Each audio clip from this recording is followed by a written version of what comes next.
Eme catchy na tagline, join us in celebrating the Chinese New Year in Binondo. We'll try some food and walk you through the busy streets of the oldest Chinatown in the world.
So, nakapila tayo. Titikman natin yung Taiwan sausage and yung Taiwan bao kung masarap siya.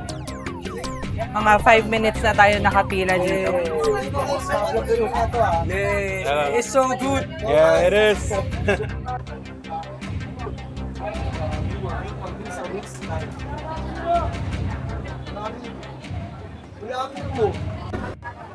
Kaya mo ba? Ikaw mag-invento rin. Ilan po?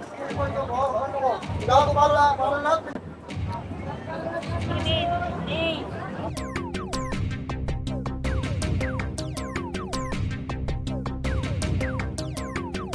Para siyang fried siopaw. Kaso, parang kanina pa siya naluto. So, hindi na siya mainit.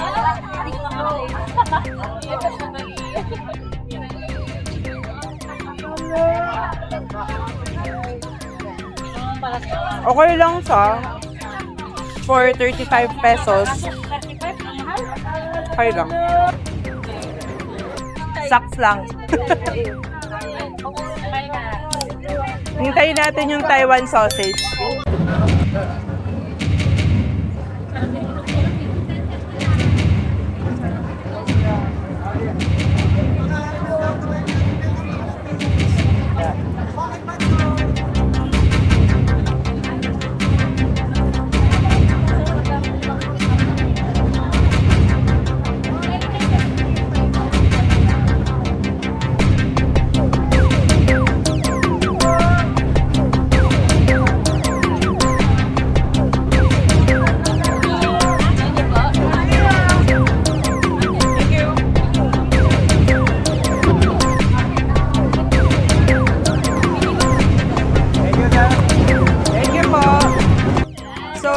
Dito na yung Taiwan sausage natin and yung sugarcane juice.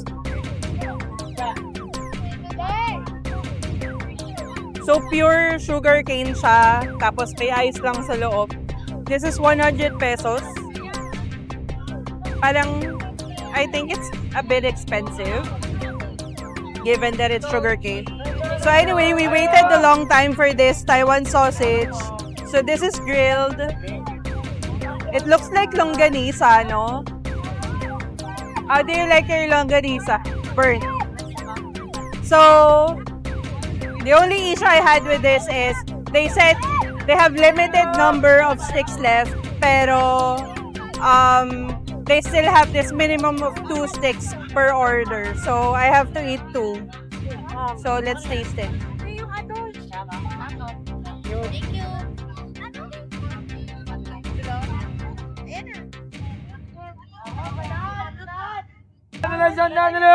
So, I'm not sure if I like it. Para lang siyang longganisa, to be honest. So, is it worthy of the 40 pesos? No.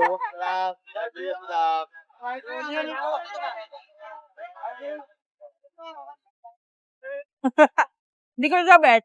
Ayaw ko. Okay na.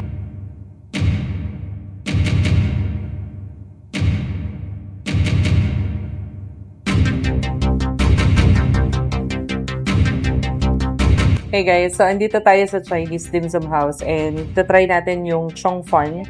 So, na-try ko to before sa Taiwan and never pa ako nakakain ng ganito dito sa Manila. So, since it's Chinese New Year, try na natin siya. So, we have beef and shrimp. Tapos, we also have chili garlic.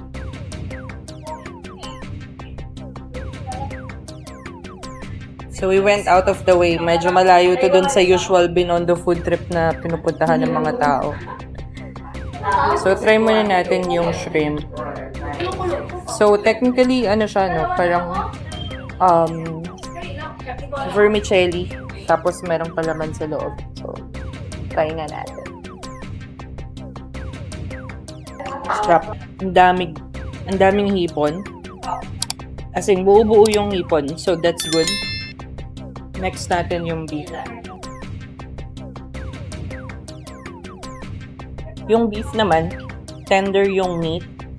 Tama lang yung dami yung lasa nung sauce. Hindi siya overpowering. Kung may spoon sila, baka hinigup ko na yung sauce. Masarap siya. This is yung beef, 200 pesos. Tas yung shrimp is 150.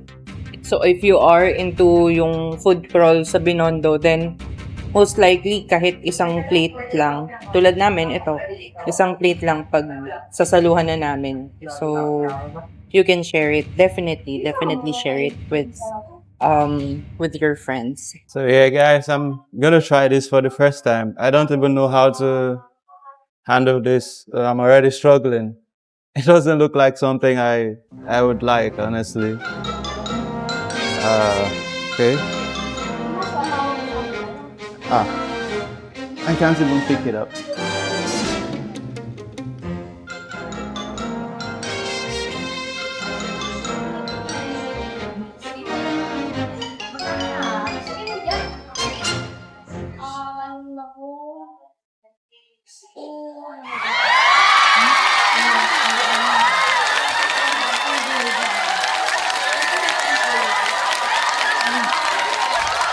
It's not bad. It's just kind of salty. It's not bad. But it's just salty. I don't know how to pick this up with pick the chili up with this. I can't even pick this up first.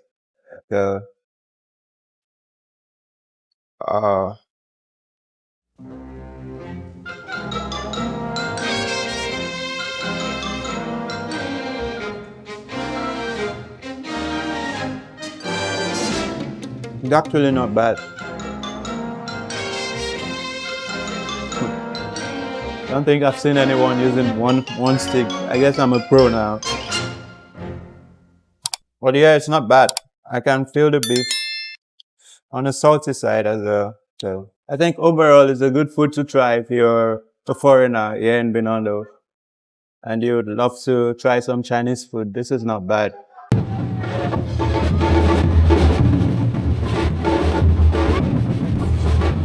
We weren't able to try as much food as we wanted as there's too many people. Pero we'll definitely go back to Binondo to give a proper content of what to eat soon. Eme, sa susunod ulit.